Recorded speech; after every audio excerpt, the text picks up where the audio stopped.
Yeah. Yeah. Put it on the real thing.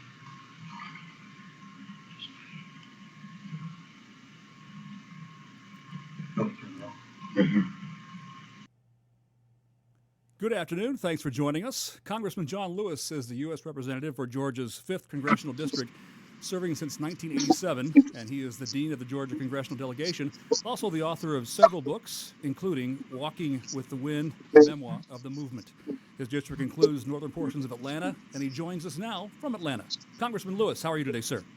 I'm doing fine, sir. Thank you very much. How are you?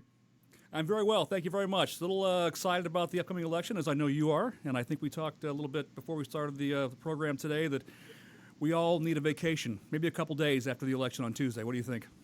Well, it would be great to have a couple of days. It's been a long political campaign. I've never seen it like this. Yes, sir.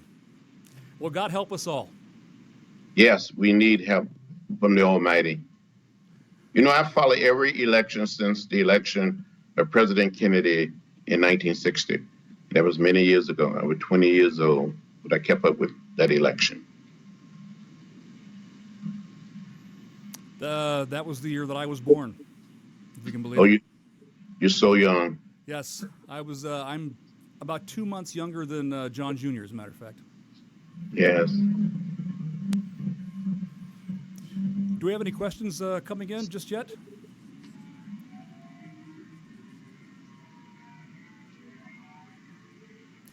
Well, I have a question here that on my list that I wanted to ask you, sir. Congressman, you knew Dr. King. What do you think would be his single greatest disappointment about the way we currently treat each other as human beings? I knew Martin Luther King Jr. I grew up 50 miles from Montgomery, outside of a little place called Troy. I heard of Dr. King when I was 15 years old in 1955. And in 1958, I met Dr. Martin Luther King Jr. And meeting him changed my life. I met Rosa Parks a year earlier, and I got involved in the civil rights movement. I think Martin Luther King Jr. today would be very disappointed that we have not really moved closer to building what he called the beloved community, where we recognize the dignity of all human beings. They're not only recognized, but we respect the dignity and the worth of every human being. He believed in this idea of the beloved community, where we could lay down the burden of race. He would say, we all are brothers and sisters. We all live in the same house, not just the American house, but the world house. He taught us never to give up, never to become bitter, never to hate, for hate is too heavy a burden to bear. He was my hero. The hero of many. Congressman, it appears that we have become less rather than more tolerant of diverse cultures and ideologies. What has caused this backward spiral? I think in our politics, we've become so divided as a nation and as a people.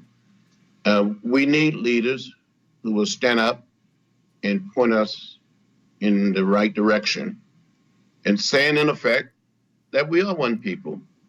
As the late April Randolph, who was born in Jacksonville, Florida, and moved to New York, would say, he became a champion of civil rights, human rights, labor rights, and he was the person who called for the March on Washington in 1963. But he would say over and over again to all of us as we were meeting and preparing for this march, he would say maybe our foremothers and our forefathers all came to this great land in different ships, but we're all in the same boat now. He would say it doesn't matter whether we're black or white, Latino, Asian American, or Native American. We're one people, we're one family.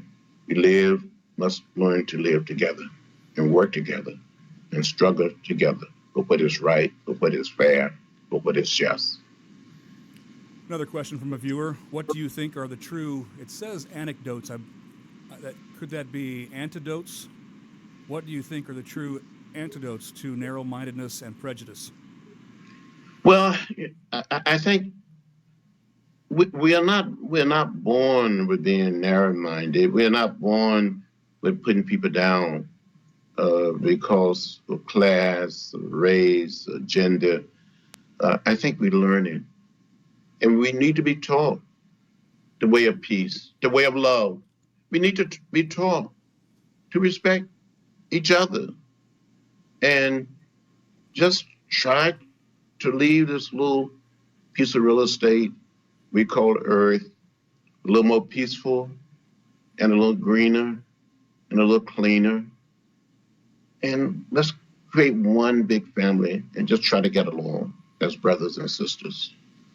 Let's bring Dr. King into the current day conversation. What single piece of advice would Dr. King give to both Hillary Clinton and to Donald Trump, in your I opinion? think, yeah, I think Martin Luther King Jr., if he could speak to Hillary Clinton and Donald Trump right now, he said, if you get elected and become president, I will be watching you. And I hope you will get out there and lead and be leaders and be a headlight, a shining headlight, and not a tail light.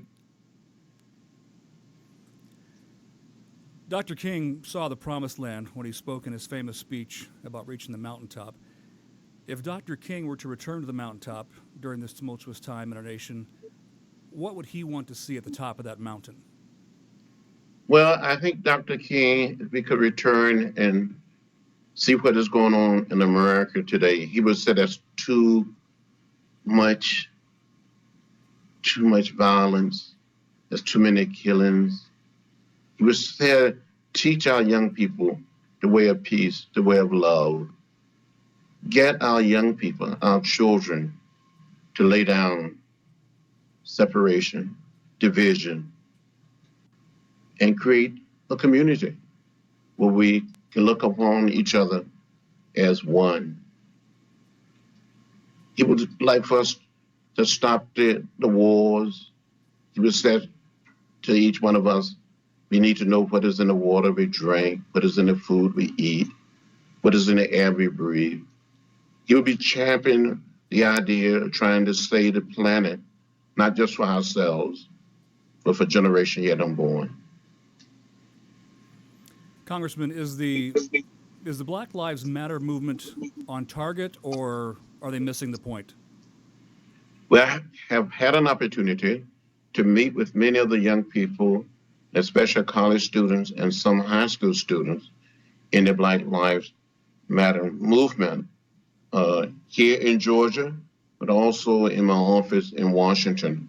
And I tell them over and over again, read the literature of the civil rights movement, read the stories, watch the film footage, and not make some of the mistakes that we made during the late 50s and the 60s.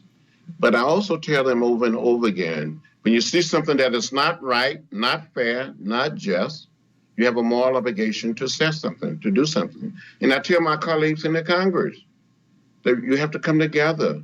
When I was growing up, my mother and father and grandparents and great-grandparents would say to me, when I asked them about segregation, racial discrimination, the signs that I saw saying white and colored, why? They would say, don't get in the way, don't get in trouble. That's the way it is. But Dr. King inspired me to get in the way, to get in trouble, what I call good trouble, necessary trouble. And that's what I tell some of my colleagues in the Congress from time to time. You probably noticed that a few short months ago, we wanted the leadership of the Congress to do something about gun violence. And they failed to do anything to bring a piece of legislation to the floor. So for the first time in the history of our country, members of the Congress on my side of the aisle, we occupied the floor of the House. We took seats on the floor in the well of the House that had never been done before to try to dramatize the issue. What would you say to the citizen who asks, we have 330 million people in this country. Why are the two presidential candidates running in this election? Are they the best we can do? Well, we have two people running, a businessman and a woman who come from a background of activism, come from a background of working to help families, to help children. And there was a clash of ideas. One wanted to take us one place, one wanted to take us another place. But we got to come together. These two have emerged as the nominee of the Democratic Party and the Republican Party, and one will prevail, we hope, on Tuesday night, maybe late Wednesday sometime. Yes, sir. But something must give, something must happen. Another question from a viewer. Why do you feel the current nominees lack the kind of integrity that was so prominent among earlier politicians, even 3-4 decades back? Well, it's a different day, it's a different time, and these two nominees have been groomed by the society to get out there and push and pull. And sometimes when people get elected and come into office, they become better human beings, better politicians, better leaders. Congressman, do you feel that the middle class has disappeared or is going the way of the dodo? No, I think there's a middle class, and there's a growing middle class. I think many people in America look forward to becoming part of the middle class. There are some people in America today, they feel like they've been left out, they've been left behind, and they want to be part of the growing middle class. Do you feel that the American dream has changed somewhat in recent years? Well, the dream is forever. It's growing. We want to make it real, and we have to continue. It's evolving, and we will get there. I am very hopeful. I am very optimistic that there's sometimes setbacks, interruption, maybe delays, but as a nation and as a people, that dream will be realized. You never give up. You never give in. You be hopeful, you be optimistic, and you continue to work. I tell young people, especially young students and children, never become bitter. Keep dreaming. There's someone that told me that we couldn't desegregate the lunch counters in restaurants, that we would never get the right to vote. I would have said, no, we got to press on. And that's what we did. We changed America forever. I remember the day of the March on Washington, August 28, 1963, when I was the youngest speaker. I spoke number 6, Dr. King spoke number 10. He was the last speaker. President Kennedy invited us down to the White House. He stood in the door of the Oval Office, greeting each one of us. He was beaming like a proud father that everything had gone so well. And he kept saying to each one of us, you did a good job, you did a good job. And when he got to Dr. King, he said, you did a good job and you had a dream. It was my last time seeing the president. So we all must keep dreaming. Yes, sir. Congressman, when you were a young man, 1960, 1962, 64, living the life that you led, the arrest, the good trouble, as you said, being beaten within an inch of your life, to try and tell these young people today who the future belongs to, when their biggest problem is they run out of data on their cell phone, what do you like to say to them, the future of this country? I said to young people to stay in school and receive the best possible education that you can receive. Education is the great equalizer. Read. When I was attending a poorly staffed segregated school in Alabama, I had a wonderful teacher who said to me over and over again, read, my child, read.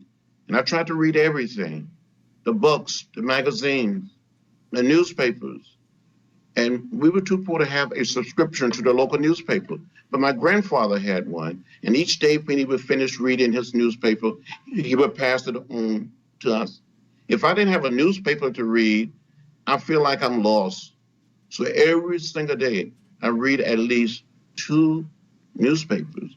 But some days, especially when I'm in Washington, I may read 3 or 4 or 5, and also listen to the news.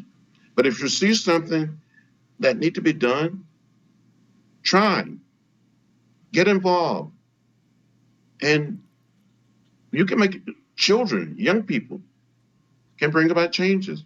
As young black and white students during the 60s, by sitting in at lunch counters, restaurants, by going on a freedom ride. Just think in 1961, the same year that President Barack Obama was born, black people and white people couldn't be seated together on a Greyhound bus, leaving Washington, D.C. to travel through the South. But we changed that. Those signs came tumbling down. And the only places young people would see those signs today would be in a book, in a museum, or on a video. And when people tell me nothing has changed, I feel like saying, come and walk in my shoes. I'll show you change. Yes, sir. What would you tell the typical citizen who would say to you, and you're a strong advocate of the vote, if they were to say to you, I don't like either candidate, so I'm just not going to vote? I would say you have to vote. The vote controls everything we do in a democratic society such as ours. The vote is powerful. It is precious. It's almost sacred. It is the most powerful, non-violent instrument or tool that we have in our society to bring about change. If you don't like the candidates, just write someone in. But vote. You have to. People gave a little blood. Some people gave their very life for the right to vote. So you have to participate. And I would love to see more young people, especially young women, run for office and get elected and serve. This next question from a viewer may be a loaded question, Congressman, but how important is ethics in contemporary politics? Well, I believe that ethics is important. It's a must. It's part of doing what is right, doing what is fair, doing what is just. There's certain standards that we should all try to live by, and we should be measured by. Regardless of who is elected, what is your greatest concern as we move forward as a nation? My greatest concern as we move forward as a nation is leadership, a leader that can bring our country together. We need healing in America. We need that sense that we're one people, that we're one family, that we're one house, that we must look out for each other and care for each other and lay down the burden of division, the burden of separation.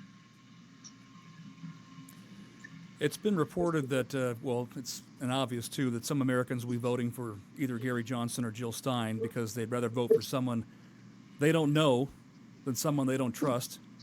What would you say to these voters who take that stance? Well, we all have a right to vote for the person that we like. But I tell you, I would encourage people to vote for one of the nominees of the major political party.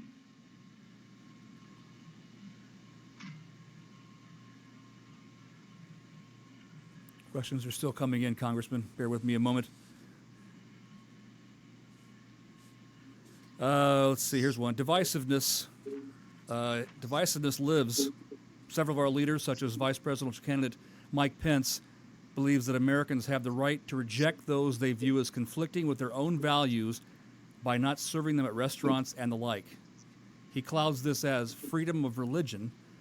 How do we not let people like this get away with this kind of notion? There's not any room in our society for discriminating against any person based on race, color, religion, or sexual orientation. It's immoral. It's just immoral.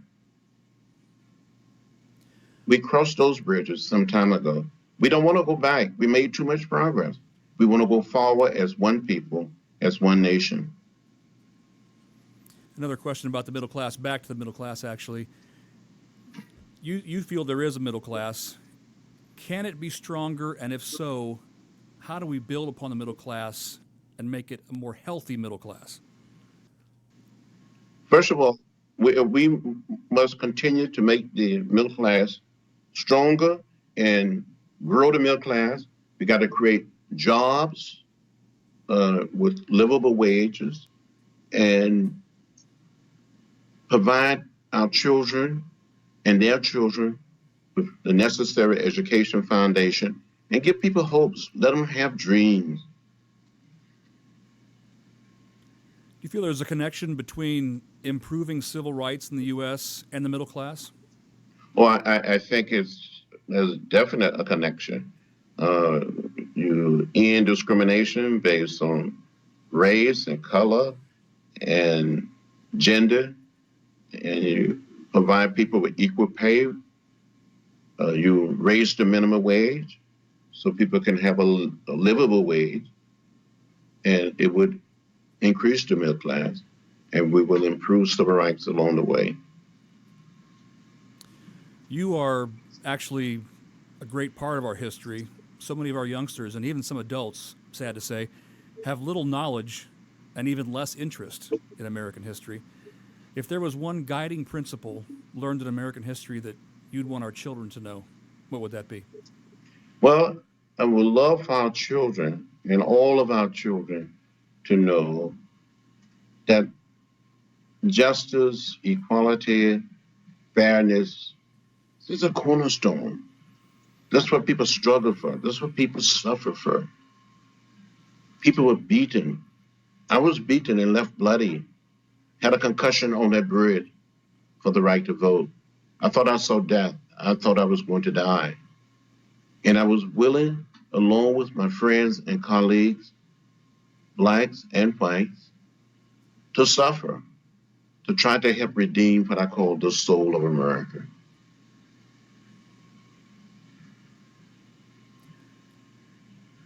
Another question coming in from a viewer. Why should the typical voter trust either nominee in this election? Well, you have to participate. You shouldn't give up. We may not have perfect candidates, but we're going to elect a president. And I've seen men and women. I met with every single president since meeting President Kennedy. I met with President Kennedy on 2 occasions. And I've seen men and women, Democrats and Republicans, grow and lead. We all are human. We all make mistakes. We make blunders. But let's work and build together. What steps would you take to improve the civil rights in this country in the year 2016 and beyond? Well, I would do what I can to, what I could rather, uh, to the legislative arena, uh, to end segregation and racial discrimination, to end discrimination based on race, based on color, based on sexual orientation, and have a society where no one is left out or left behind, and move toward the creation of a more perfect union. We can do it. We have made unbelievable changes in the last few years, and we can make some more. One thing I would do when someone become 18, if I had the power to do it, if I could get the legislation through the Congress, I would say when someone become 18, they'll automatically register to cast a vote. They're a citizen, they should be able to cast a vote without having to take the time to register. Are there things we can do within the educational system to improve civil rights at this point in time, or have we already done as much as we possibly can? Well, we could do much more. I think we can teach our children, our young people, about the civil rights movement. That's what some people call, I think, the Southern Poverty Law Center based in Montgomery. They call it the 9-word problem. Most of our young people fail to get any teaching about the civil rights movement. But most people growing up and graduating from high school Martin Luther King Jr., Rosa Parks, I Have a Dream. And we could do much better. All across America now, you have these unbelievable civil rights centers and museums. And just this past September, we opened up on the mall the African American Museum of History and Culture that tell the whole story of the struggle from the days of slavery to the present. And I wish every child in America to have an opportunity to walk through that museum. We are a unique people. Are there other countries that offer solutions we could look at to improve civil rights in the United States? Well, I think there's places that we can maybe copy or learn from, especially in Europe. The people doing a great work, but for the most part, they lay down the burden of race and color and just see people as human beings.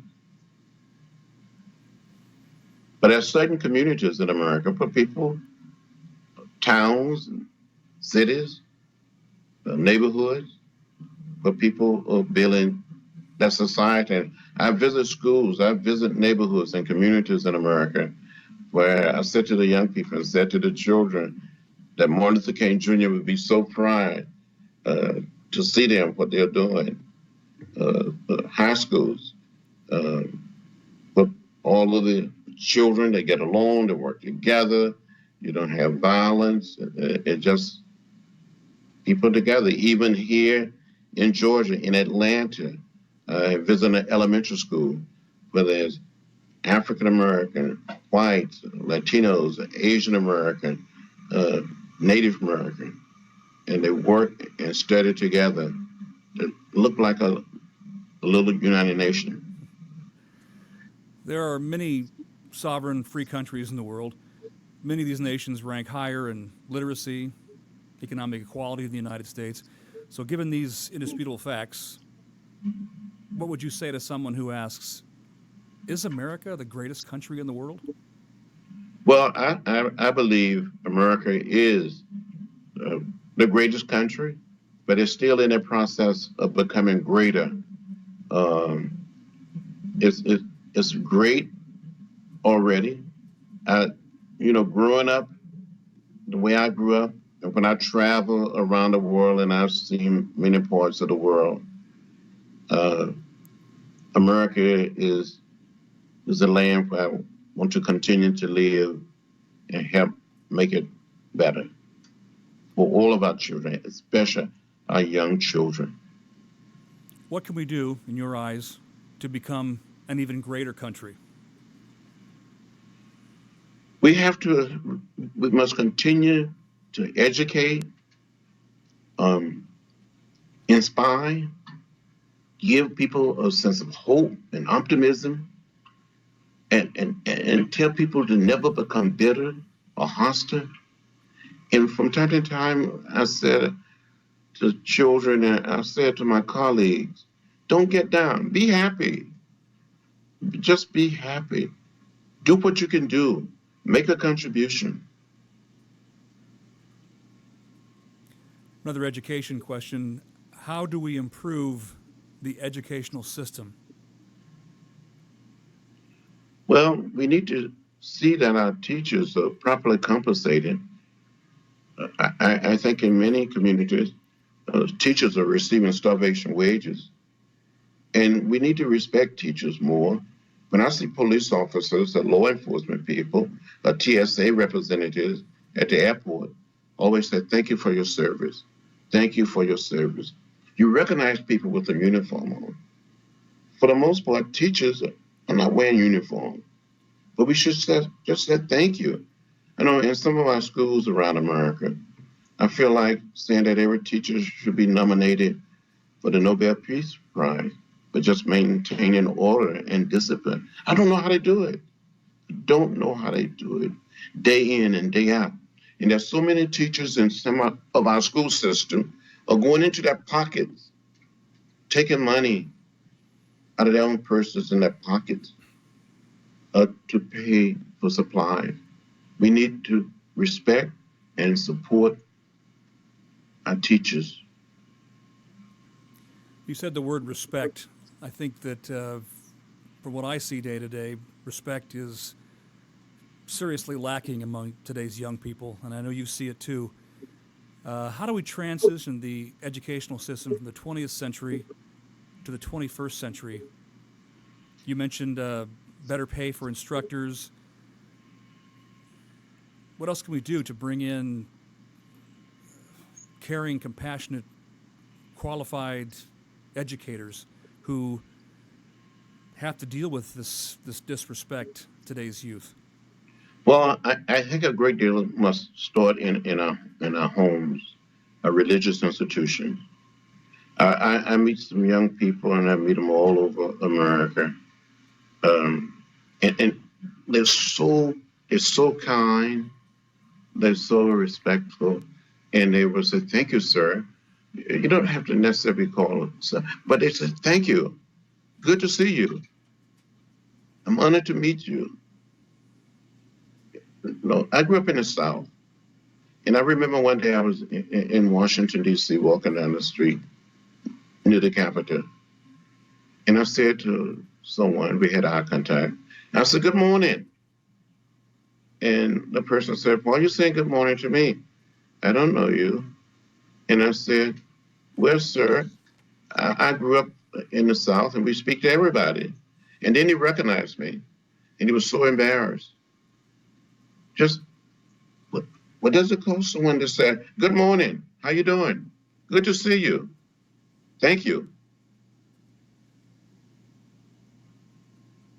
It seems to be a lost art in certain areas of the country. How do we rebuild the family? It sounds like this is critical to improving educational outcomes, and also will help to improve the middle class, keeping families together. What are your thoughts on that? Well, I think family members, when they're having a meal, just watching television or reading a book, they should talk about what's going on, current events. When I was growing up, very, very poor, but I remember so well, my father had been a tenant farmer, a sharecropper. But in 1944, when I was 4 years old, he had saved $300, and a man sold him 110 acres of land for $300. I wanted to get an education. I wanted to go to school. And some morning I would get up early and get my book bag and my lunch, and I would hide under the front porch and wait for the school bus to come up the hill. And I would run out and get on the school bus and get to school. And my father and mother sometimes wanted me to stay home to work in the field. I didn't like working in the field. I'd be out there working sometime, and my mother would say, "Boy, you're falling behind. You need to catch up. You're talking more than you're working." And I would say, "This is hard work." And she would say, "Hard work never killed anybody." And I said, "Well, it was about to kill me." But I was determined to go to school and get an education. And I had a wonderful teacher who said to me over and over again, "Read, my child, read, my child." And I tried to read everything we had around the house and at the school. Your desire to learn, to read everything you can or could, and get an education, are you a self-starter, or did someone instill that in you? I think people instilled that in me, but I have not looked back since then, uh, because I had teachers, and I grew up with this idea of becoming a minister. And you probably know the story, read the story, heard the story, that we raised chickens. And I would gather all of the chickens together in the chicken yard. And with my brothers and sisters and cousins on our side of the chicken yard, but the chickens would help make up the audience, the congregation. And I would start speaking or preaching to the chickens. And when I look back on it, some of the chickens would bow their heads, some of them would shake their heads. They never quite said amen. And I think about it sometimes. Some of those chickens that I preached to in the 40s and the 50s tended to listen to me much better than some of my colleagues listened to me today in the Congress. And some of those chickens were just a little more productive. At least they produce eggs. A lot of talk today about isolationism and globalization. Connect the dots between the two. What is better for the American middle class, in your opinion? Well, we all live on this little planet together. Our world is tied together. Our world is interconnected, and we cannot escape that in this day and age. We cannot live separate. We cannot live alone. What affect one affect all of us on this planet. I think this is a question we've already answered. I'll try it again. Back to family values and civil rights. How do we go about reinstilling values and principles that we've talked about that have seemed to have diminished in recent decades, or is that just part of our evolution? Well, I think it's important to teach values. I was said the '60s we saw uh, sort of a revolution of values, a revolution of ideas. Action taught us to read the story and the life of Gandhi, of Thoreau, to study the way of peace, the way of love, to study the philosophy and the discipline of nonviolence. That we respect other people, respect the value, the worth of every human being. That we don't have a right to abuse or destroy the dignity of another person.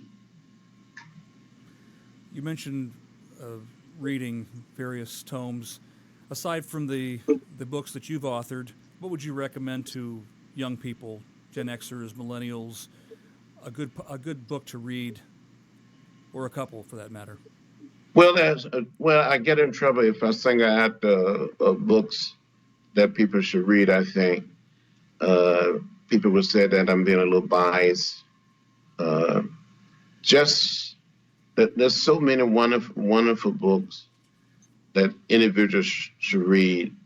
Just go to the library and ask the librarian uh, what book is a good book about values, about the civil rights movement. I get in trouble if I sing out a particular author, a particular book. You mentioned John Lewis. That won't get you in Yes, trouble. Yeah, he's got a couple of good books. yes. Sir. We have a series called March, a graphic novel that a lot of young people all over America are reading it and been nominated for the National Book Award. It's book one, book two, and book three, in addition to Walking with the Wind and Across That Bridge. Another question coming in: Are you concerned about the millennial generation?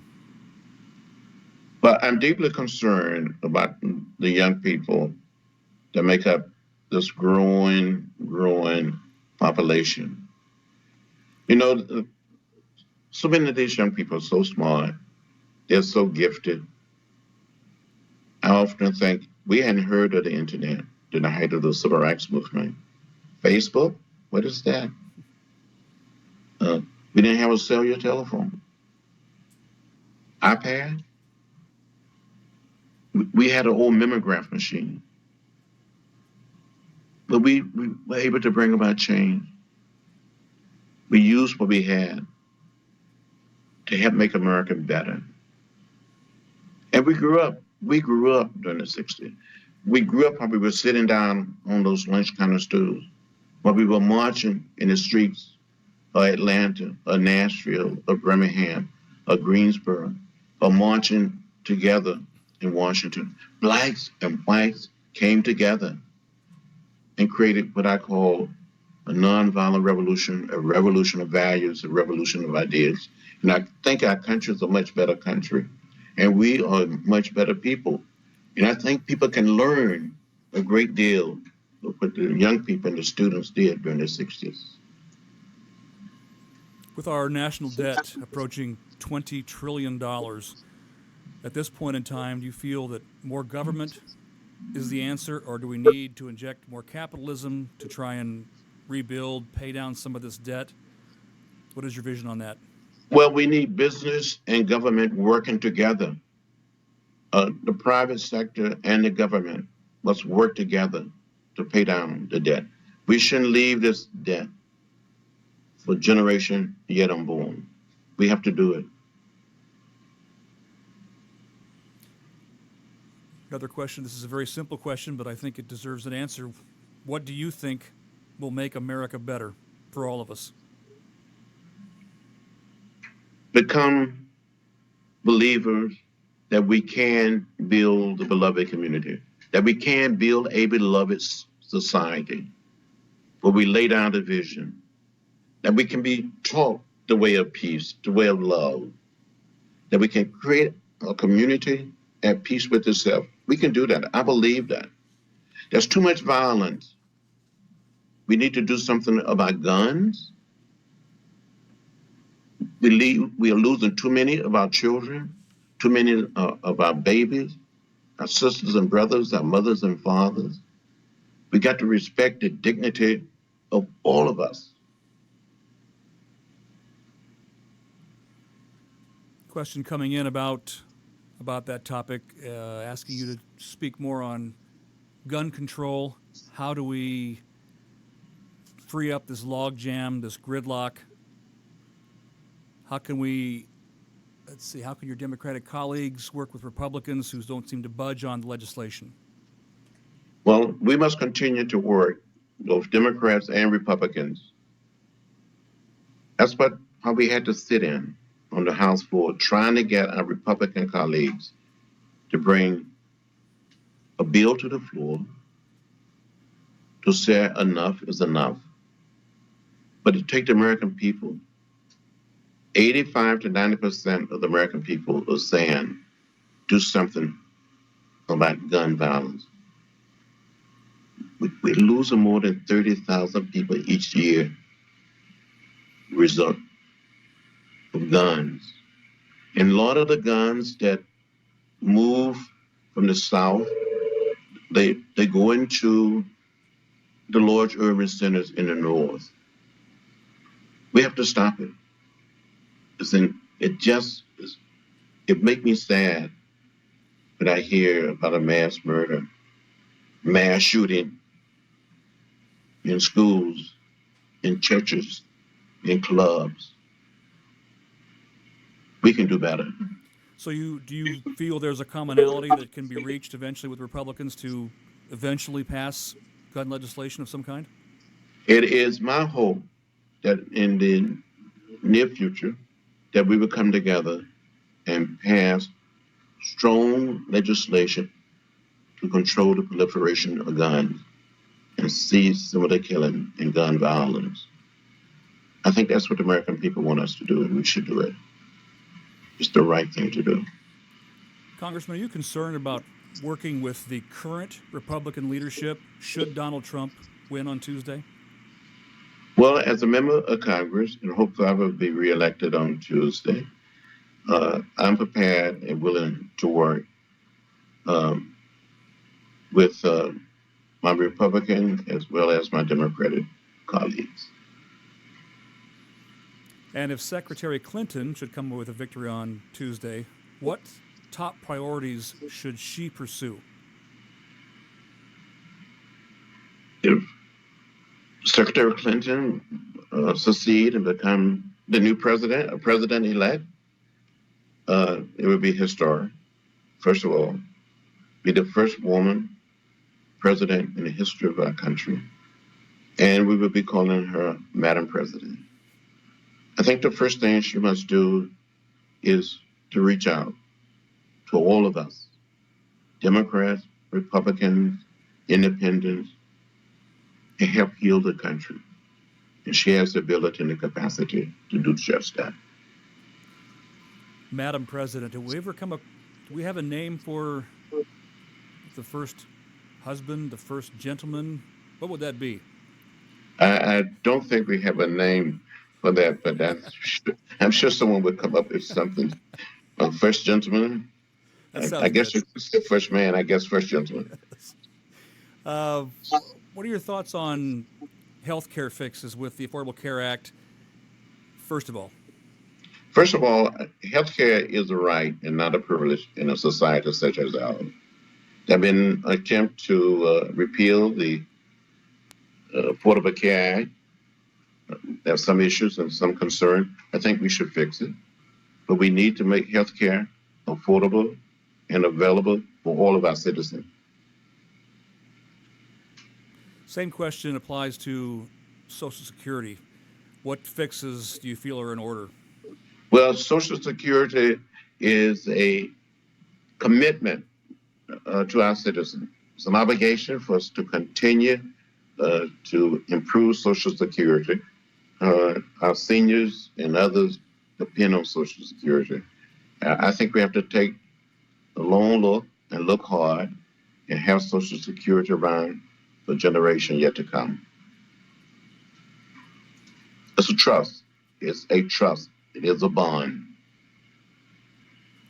Shifting gears a bit, your thoughts, please, about what Secretary Clinton, should she become President Clinton, what steps she should take in collaborating with our allies in the Middle East?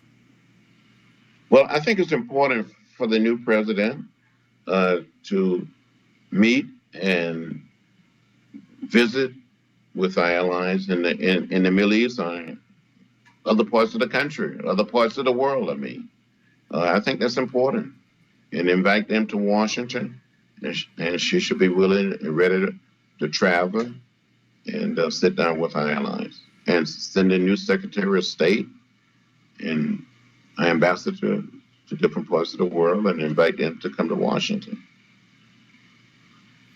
What do you see for the immediate future for Syria?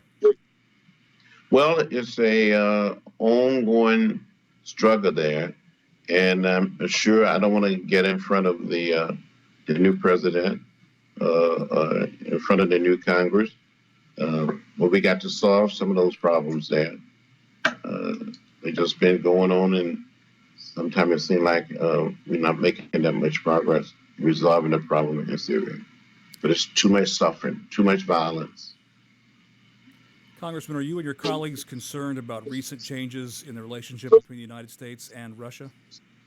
Well, I think we all are concerned. We all are concerned. And I think some of my colleagues, I know I'm deeply concerned about whether the Russian has something to do with hacking the accounts and emails of some of my colleagues in the Congress and the Democratic Party and others. The question coming in, what are your comments about the FBI knocking on the homes of random Muslim families and asking if they know anyone who is involved in any kind of suspicious activity? Well, I don't like the idea of investigators and FBI and anyone else knocking on doors of people have a right to privacy, and we said your home is your castle. I think that may be a step too far. Questions are coming in. I'm trying to pace myself here. If Hillary Clinton becomes president, how does she plan to vet new immigrants? Well, I'm sure Mrs. Clinton, meeting with cabinet members and others in the State Department, will come up with a plan to vet new immigrants. But I tell you, I truly believe that many of the people that are here in America already and been here are children and others. We need to pass a comprehensive immigration reform bill and set people on the path to citizenship. You know, when the Pope spoke to a joint session of the Congress, he said, we all are immigrants. We all come from some other place.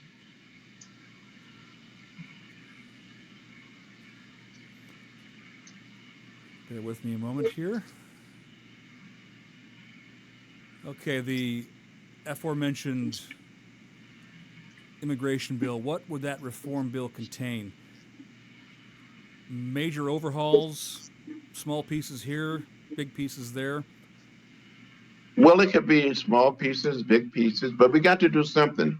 You know, my last arrest, the group of members of Congress and 200 private citizens, we wanted to bring the last speaker. We wanted the last speaker to bring before the Congress, this is October 2 years ago, a comprehensive immigration reform bill. If they had brought it to the floor, almost a single Dem would have voted for it, and enough Republicans would have voted for it. If we would have passed it, and President Obama would have signed it into law. But it doesn't make sense to have millions of people living in the shadow, to have little children afraid that their mothers and fathers or their grandparents or someone in their family is going to be picked up or round up and taken back. People afraid to go to school or to go to work. It's not humane to treat people that way. Next question. What are your thoughts on reports that are showing that Secretary Clinton is receiving fewer minorities turning out to vote in this election? Why do you think that is? Well, my understanding that during the past a few hours, past few days, more and more minorities are turning out. And I think on Tuesday we're going to see a great increase in the turnout of minorities, African American as well as Latinos and Asian American and women and others. So do you feel that you've seen many elections? Do you feel that this Tuesday is going to be the most massive turnout of all time? I think this election we will witness one of the highest turnout. The weather is supposed to be good all across America, and everybody should turn out and vote like we never voted before. Now, I know what you probably have in the back of your mind, but do you think this is going to be a landslide for Secretary Clinton, or is it going to be as close as can possibly be? Well, it is my hope and my prayer that Secretary Clinton will prevail. I think there's no one in America today better prepared as a former First Lady of Arkansas, the First Lady of the United States of America, a United States Senator, Secretary of State, better prepared on day one to be President of the United States than Hillary Clinton. She is ready. She has a good heart. She's a fighter. She would get out there and push and pull, and we would be very proud of her as President of the United States of America. Here's a two-part question. What advice would you give to Mr. Trump should he, A, win the election, or B, not prevail? If he wins the election, he should reach out to it, all Americans, and try to be a little more inclusive in bringing people together. If he failed to prevail, I think he should accept the decision of the American people. Here's a economic question.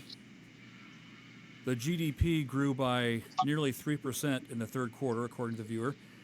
Are we growing still, even though the market is down over the last week, rather, indicating a Trump win? You make sense of that? Well, I don't make much sense of it, but I think one reason it's down, people are very troubled about this election. It seems like it's going on the campaign has gone on so long. I think the American people want to be hopeful. They want to be optimistic. We continue to create jobs, but we got to continue to grow the economy. And we can get there. We get this election behind us. We come together as a nation, as a people. We can do good things for the American people, put all of our citizens back to work. But during the administration of President Obama, this man has done unbelievable work. When he took office, we were almost in a deep depression. Another viewer question. Are you concerned about the apparent breakup of the Republican Party? And is the two-party system in jeopardy, or is it better for the country? Well, I think we need a two-party system, at least two strong parties. Uh, but it's not for me to say I'm a Democrat. I'm not going to try to get involved in what the Republican Party should do. Uh, I have a friend, he always tells me something like, uh, stay out of other people's Kool-Aid. Don't drink other people's Kool-Aid. So I don't have any advice there. I, I have enough to try to help my party prevail. Very diplomatic. Does it matter if the Supreme Court doesn't post a new justice if the Republicans retain the Senate? I didn't understand your question now. I think the question is if we still have 8 justices sitting and the Supreme Court, we have no 9th justice appointed if the Republicans retain the Senate, how long can that go on? No, I think that would be not the right thing to do. We need a full court. I think it's important for Republican members of the Senate as well as Democratic members of the Senate to come together and have a full court. We need 9 members. Next question. What is your message? What do you say to those who are not happy with either candidate? Similar to the question we had before. Well, you must vote. You must participate. We don't, our society and our form of government is not perfect. The whole idea of our founding fathers was to create a more perfect union. We work together, we build together, we struggle together, and try to get it right. Whatever you do, whatever you think, whatever your feelings might be, you have to participate. You have to vote. I tell people from time to time, even if there's a dog catcher running, you go out and vote. People suffered, people bled, people died. 3 young men that I knew during the 60s, 2 from New York, 1 from Mississippi, went out on a summer night, June 21st, 1964, to investigate the burning of an African-American church to be used for voter registration workshop. These 3 young men, detained by the sheriff, arrested, taken to jail. Later, they were taken out of the jail, turned over to the Klan, where they were beaten, shot. They died trying to help other people. When I was growing up, there were people that was lawyers and doctors and college professors, high school principals. They were told they could not read or write well enough. They couldn't pass the literacy test. On occasion, people were asked to count the number of bubbles on a bar of soap, the number of jelly beans in a jar. We fixed that with the Voting Rights Act of 1965. But 2 years ago, the Supreme Court gutted the Voting Rights Act. We haven't had the Congress to fix it. So you have to exercise that right. Don't let anyone tell you that you shouldn't participate. You may not like to write someone in, but vote. Cast a vote. You cannot afford to stand on the sideline. The vote control everything that we do in a democratic society from the time that we're born until the time we leave this planet. Congressman Lewis, we're near the end of our time. Your final thoughts on your most important issues. My most important issue now is to do what we can to save this little planet, save this little piece of real estate for children and their children, to leave this world, to leave this planet cleaner, greener, and a little more peaceful. We can do it. We have to believe in climate change, believe in science. We all can make a contribution. We've been placed on this planet, on this earth, to play a role. We should play it well, play it better than anyone else can. Congressman Lewis, may we have you back for a post-election conversation? Yeah, that would be great. We can do it. I would love to do it if we can. All right, sir. Congressman John Lewis, 5th Congressional District, coming to us from Atlanta today. Thank you very much for your time, sir. We really appreciate it. But thank you very much, sir. I enjoyed it. All right, sir. Thank you. To the Thank viewers, you. thanks for joining us. Have a great day. Thank you. Thank you. You have a good day too.